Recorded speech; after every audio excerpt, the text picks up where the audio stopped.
Hello everyone, my self Rupal Shukla. जो topic आज हम लोग डिस्कस करने वाले हैं वो ओवरव्यू ऑफ सेल। तो हम इसे सेल का पूरा ओवरव्यू देखेंगे, इवन स्ट्रक्चर, उसके ऑर्गेनीज और कौन क्या डिफरेंस है प्रोकैरियोट्स यूकैरियोट्स में। एवरीथिंग हम लोग इस वीडियो में डिस्कस करने वाले हैं। सो सेल की आउटर मेम्ब्रेन होती है, फिर इनर मेम्ब्रेन होती है, प्लाज्मा मेम्ब्रेन और सेल मेम्ब्रेन। सेल मेम्ब्रेन ये होता है किसमें? ये होता है एनिमल के केस में, एनिमल सेल केस में। और अगर यहाँ पे मान लीजिए सेल वॉल हो गया, सेल वॉल ये होगा प्लांट्स के केस में। Okay, mitochondria power house of the cell, power house of the cell. Then intermediate filaments, ये पार्ट है किसका? साइटोस्केलेटन का, जो सेल को एक शेप देने में, प्रॉपर शेप देने में बहुत ही हेल्पफुल होता है। जैसे ह्यूमन बींग्स में स्केलेटल सिस्टम होता है, वैसे सेल के केस में साइटोस्केलेटन मींस सेल का स्केलेटल सिस्टम होता है। उसी का एक इसमें दो तीन पार्ट होते हैं। पहला microtubules, then microfilaments, then intermediate filaments. तो तीसरा जो पार्ट है वो इंटरमीडिएट फिलामेंट है। ये साइटोस्केलेटन मतलब कि सेल को शेप देने में बहुत ही हेल्पफुल होता है। Then ribosome, protein synthesis, protein synthesis. RER, protein synthesis. और स्मूथ एंडोप्लाज्मिक रेटिकुलम यहाँ पे है, ये लिपिड सिंथेसिस, लिपिड सिंथेसिस में या फिर डिटॉक्सिफिकेशन ऑफ फैट वगैरह में, इन सब में यूज होता है। न्यूक्लियस, न्यूक्लियस क्या होता है?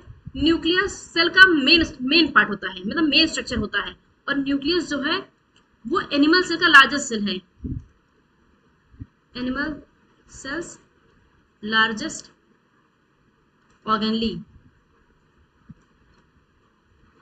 एनिमल सेल का जो लार्जेस्ट ऑर्गेनली होता है वो न्यूक्लियस होता है, और ये डबल मेम्ब्रेन बाउंड होता है। माइटोकॉन्ड्रिया भी डबल मेम्ब्रेन बाउंड, न्यूक्लियस भी, क्लोरोप्लास्ट भी, ये सब क्या है? डबल मेम्ब्रेन बाउंड और सेल ऑर्गेनिज होते हैं। Nucleolus, synthesis of rRNA, are RNA की सिंथेसिस होती है कहाँ पे? न्यूक्लियोलस में। क्रोमेटिन, आपको पता है कि अगर क्रोमेटिन में नॉन, देखिए एक क्रोमेटिन जो होता है वो क्या कहते हैं, सपोज एक डीएनए है, कॉइलिंग हुई, बना न्यूक्लियोसोम मॉडल, न्यूक्लियोसोम मॉडल के बाद ये बनाते हैं स्कैफोल्ड मॉडल, सॉरी हाँ, फिर सोलोनॉइड, सोलोनॉइड मॉडल, फिर स्कैफोल्ड मॉडल, और एक बनाते हैं क्रोमेटिन, एक कंडेंस्ड स्ट्रक्चर क्रोमोसोम का, जो कि जस्ट क्रोमोसोम के पहले का स्ट्रक्चर होता है। तो क्रोमेटिन में अगर मिल जाता है नॉन हिस्टोन प्रोटीन, मतलब DNA RNA and histone protein मिला के क्या कहते हैं? कहते हैं क्रोमेटिन। लेकिन अगर DNA RNA histone protein plus non histone protein मिल जाता है, उसे कहते हैं क्रोमेटिन। सो क्रोमेटिन क्या होता है आपको एक इसी बता देते हैं। क्रोमेटिन और क्रोमोसोम में डिफरेंस, क्रोमेटिन और chromosome exam point of view से बहुत ज्यादा इंपॉर्टेंट है। सो क्रोमेटिन में DNA plus RNA plus histone protein, उसे कहते हैं क्रोमेटिन। इसमें DNA plus RNA plus histone plus non histone protein, non histone protein, उसे कहते हैं क्रोमोसोम। ओके,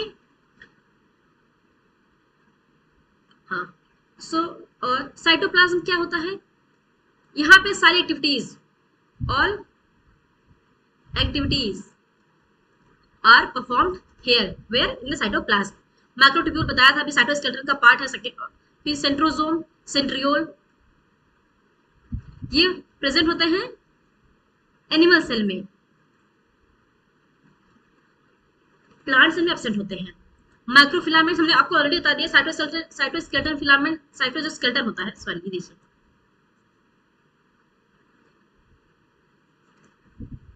साइटोस्केलेटन, इसके तीन पार्ट्स होते हैं, माइक्रोट्यूब्यूल, माइक्रोफिलामेंट,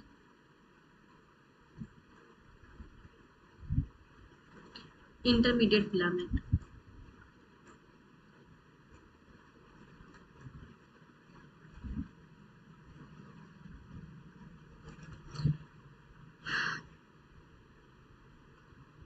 सो ये हो गया। लाइसोसोम क्या कहा जाता है?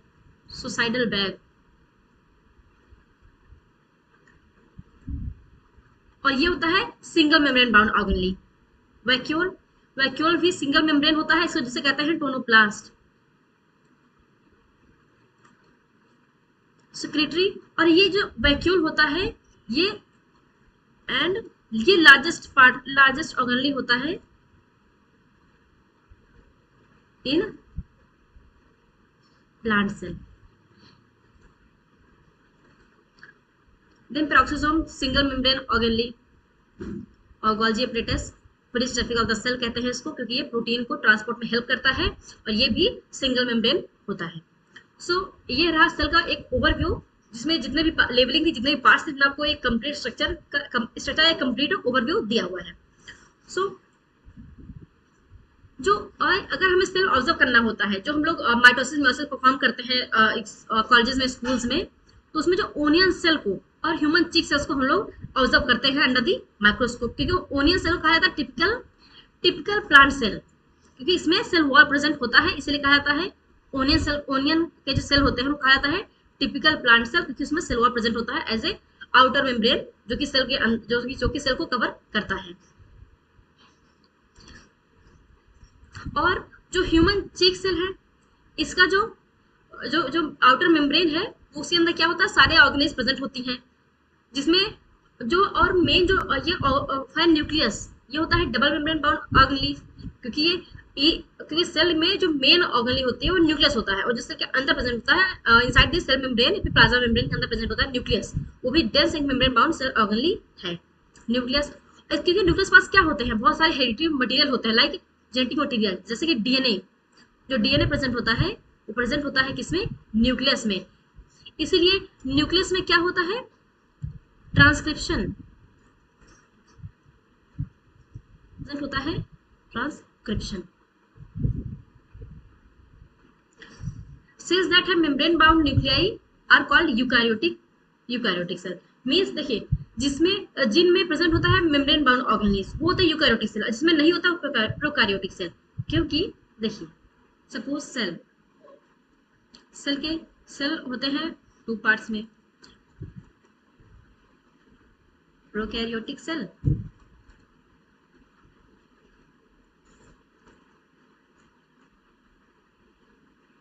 Eukaryotic cell. यहाँ no membrane bound organelles, no membrane bound organelles, like Golgi apparatus, endoplasmic reticulum, lysosome, mitochondria, nucleus, यहाँ प्रेजेंट होता है न्यूक्लियोइड। तो यहाँ पे ये सारे मेम्ब्रेन बाउंड ऑर्गेनेल्स होते हैं प्रोकैरियोटिक सेल में एब्सेंट होते हैं। यहाँ पे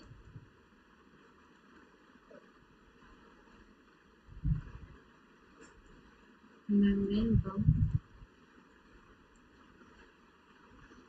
ऑर्गेनेल्स प्रेजेंट। यहाँ पे जितने भी मेम्ब्रेन बाउंड ऑर्गेनेल्स होते हैं, nucleus, chloroplast, mitochondria, peroxisomes, lysosome, Golgi body, endoplasmic reticulum, सब प्रेजेंट होते हैं, वैक्यूल, ये सब प्रेजेंट होता है। लेकिन इसके यहाँ पे क्या कहते हैं, यहाँ पे न्यूक्लियस वगैरह मेम्ब्रेन बाउंड ऑर्गेनेल्स प्रेजेंट हैं, मतलब सारे ऑर्गेनेल्स प्रेजेंट होते हैं यूकैरियोटिक सेल में। Cells that have membrane bound nuclei are called eukaryotic cell, whereas cells that lack a membrane bound nucleus are called prokaryotic cells, क्योंकि prokaryotes में क्या होता है? न्यूक्लियोइड रीजन प्रेजेंट होता है। Okay, in both prokaryotic and eukaryotic cell a semi fluid matrix called cytoplasm occupies the volume of the cell. Means देखिए, इसमें बहुत सारे डिफरेंसेस हैं। यहाँ पे सारे ऑर्गेनेल्स प्रेजेंट नहीं होते हैं, यहाँ पे न्यूक्लियोइड रीजन है, यहाँ पे न्यूक्लियस है, और ये बहुत सारे ऑर्गेनेल्स प्रेजेंट होते हैं। लेकिन इन दोनों में कॉमन क्या क्या है? साइटोप्लाज्म, ये कॉमन चीजें, कॉमन चीजें कौन कौन सी हैं? Cytoplasm, ribosome, DNA, cell wall, या फिर सेल वॉल फिर सेल मेम्ब्रेन, क्योंकि सेल वॉल जो होता है। और यूकैरियोटिक सेल में ही दो चीज आते हैं, एक प्लांट सेल, यहाँ पे एनिमल सेल।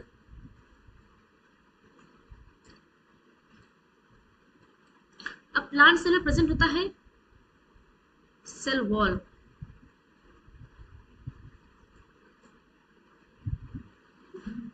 एनिमल सेल में cell wall absent, animal cell में सेल वॉल जो होता है वो एब्सेंट होता है। यहाँ प्रेजेंट होता है प्लाज्मा मेम्ब्रेन, प्लाज्मा मेम्ब्रेन और सेल मेम्ब्रेन। ओके,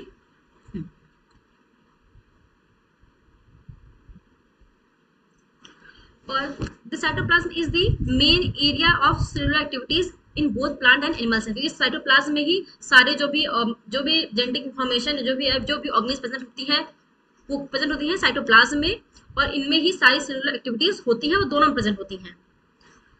तो various chemical reactions occur in it to keep the cell in the living state, मतलब बहुत सारी रिएक्शंस होती है जो कि सेल को लाइव बनाती है। Beside the nucleus eukaryotic cell have other membrane bound distinct structures called organelles like the, क्योंकि यूकैरियोटिक सेल में बहुत सारी membrane bound organelles प्रेजेंट होती हैं, जिसमें कि ER, Golgi, lysosome, mitochondria, microbodies, vacuoles, इसी में ही क्लोरोप्लास्ट, प्लास्टिड, ये दोनों किससे प्रेजेंट होती हैं? प्लांट सेल में, लेकिन ये यूकैरियोटिक सेल में आती हैं। पेरोक्सीसोम्स,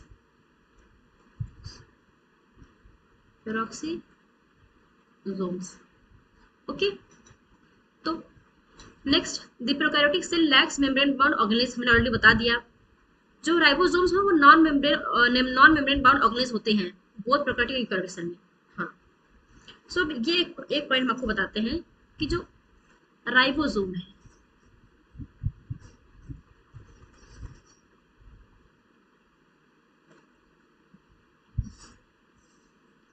राइबोसोम है ये नॉन मेम्ब्रेनस स्ट्रक्चर है, स्मॉलेस्ट ऑर्गेनली है,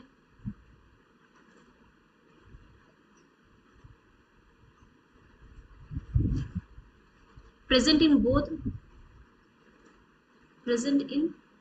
both prokaryotic and eukaryotic cell।